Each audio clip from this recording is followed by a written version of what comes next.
আসসালামু আলাইকুম। সবাই কেমন আছেন? আশা করি সবাই ভালো আছেন। আমিও ভালো আছি। তো আজকে আপনাদের সাথে শেয়ার করব দেশি মুরগির রান্নার রেসিপি। তো সবাই মনোযোগ সহকারে আমার ভিডিওটি দেখবেন এবং যারা সাবস্ক্রাইব করেননি তারা সাবস্ক্রাইব করে দিবেন।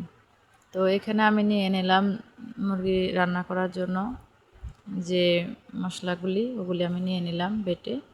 তো এখানে মাংসের মধ্যে দিয়ে দিচ্ছি 2 চামচ হলুদের গুঁড়া,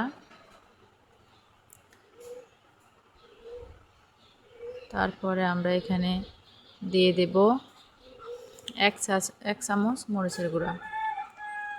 তো দিয়ে দিচ্ছি পরিমাণ মতো লবণ।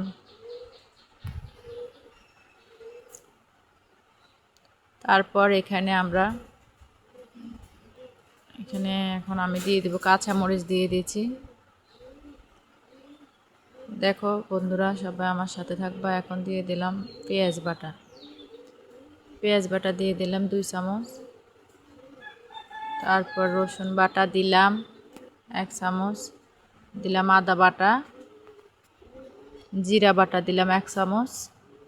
তারপর আমি এখানে এলাচের দানাগুলোরে আমি বেটে নিলাম, এখানে দিয়ে দিলাম 1 চামচ, আর দিয়ে দিলাম আস্ত দারচিনি।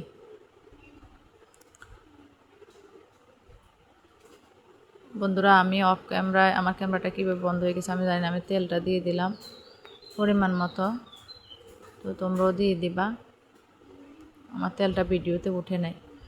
তো আমার চ্যানেলটাকে সবাই সাবস্ক্রাইব করে আমার পাশে থাকবা। তো এখন আমরা চুলাতে বসিয়ে দিলাম। সবগুলো মশলা একসাথে মেখে আমি আজকে মুরগি রান্না করতেছি। এভাবে মুরগি রান্না করলে অনেক মজা হয়। তো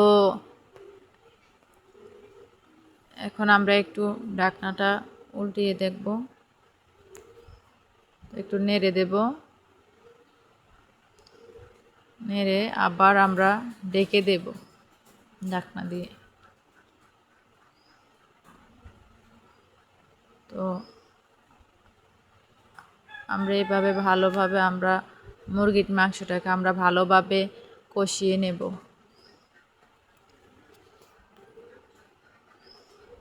তো আমরা কিছুক্ষণ এভাবে চুলায় রাখবো। তো যারা আমার চ্যানেলটা সাবস্ক্রাইব করো নাই, আশা করি সবাই চ্যানেলটা সাবস্ক্রাইব করে আমার পাশে থাকবা। তো এখন আমরা একটু ঢাকনাটাও সরিয়ে নেব। হ্যাঁ, এখন আমাদের মাংসটা অনেকটা কষে গেছে। এখন আমরা এখানে পানি দিয়ে দেব, কারণ দেশি মুরগি তো আপনার একটু সিদ্ধ হতে অনেক সময় লাগে, তাছাড়া বড় মুরগি। তো আবার ডেকে দিব পানি দিয়ে। সিদ্ধ হওয়ার পর্যন্ত আমরা ধৈর্য ধরতে হবে, সিদ্ধ হওয়া পর্যন্ত আমরা সময় দিতে হবে। তো এখানে আমি আরেকবার দেখি কি অবস্থা। তো বন্ধুরা, আমার চ্যানেলটিকে সাবস্ক্রাইব করবা এবং পুরো ভিডিওটি দেখবা। তুমিও শিখতে পারবে কীভাবে খুব সহজে মুরগির মাংস রান্না করা যায়। তো এখানে আমি পেঁপে দিয়ে দিলাম মুরগির সাথে। তো পেঁপেটা দিয়ে আমি একটু নেড়ে চেড়ে দিব, আবার আমরা ডেকে দেব।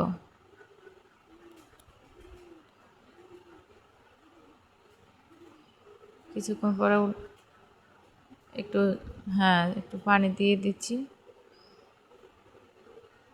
তো এই পানিটা দিয়ে মুরগির মাংস এবং পেঁপে দুটোই সিদ্ধ হবে একসাথে।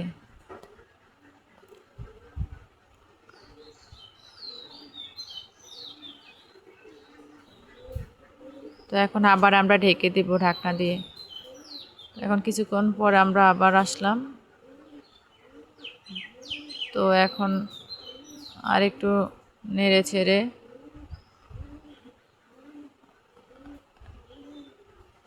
এখন প্রায় শেষ অবস্থা।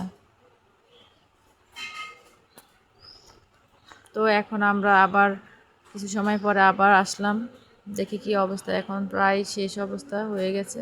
হ্যাঁ, আমাদের মাংস রান্নাটা হয়ে গেছে। মাংস এবং পেঁপে দুটোই সিদ্ধ হয়ে গেছে এবং সব কিছু পারফেক্ট হয়েছে, কালারটা অনেক সুন্দর হয়েছে। তো বন্ধুরা, কেমন লাগলো আমার ভিডিওটি কমেন্ট বক্সে জানিয়ে যাবা।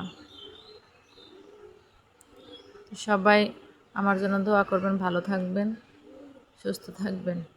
আল্লাহ হাফেজ।